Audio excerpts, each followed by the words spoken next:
Guys আপনারা দেখলেন কারেন্টের যে ক্যান্ডেল চলছে রিড ক্যান্ডেল, এটা রিড হয়ে গেলে আমরা কিন্তু আপার অপশন ট্রেড প্লেস করে দেবো।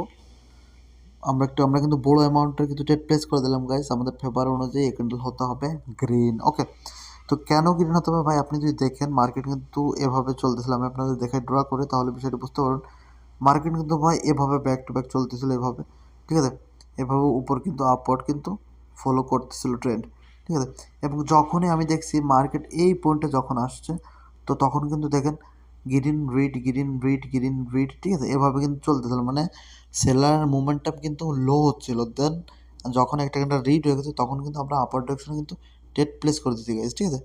তো এর জন্য আপনাদেরকে প্রপারলি বলে ভাই লার্নিং করেন, শিখেন এবং লাইফে সাকসেসফুল হন। দেখেন এইখানে কী করছে, এখানে ছোটো একটা এসএনআর ছিল, ঠিক আছে। তো এসএনআর লেভেলটা যখনই রিড ক্যান্ডেল ব্রেক করছে তখন কিন্তু আমি কিন্তু আপওয়ার্ড চলে গেছি। আপনারা হলে কী করতেন, ডাউন ডিরেকশনে চলে আসতেন, বলতেন ভাই এসএনআর ব্রেক করছে, ব্রেকআউট হয়েছে, তো আমরা ডাউন ডিরেকশনে আসবো। তো এরকম চিন্তা ভাবনা করলে ভাই আপনারা লস করবেন, ঠিক আছে। আমি কিন্তু এখানে আপওয়ার্ড ডিরেকশন ট্রেড প্লেস করেছি এবং আমাদের ট্রেড কিন্তু আলহামদুলিল্লাহ উইন, ঠিক আছে। দেখেন ব্যাক টু ব্যাক কিন্তু উইন।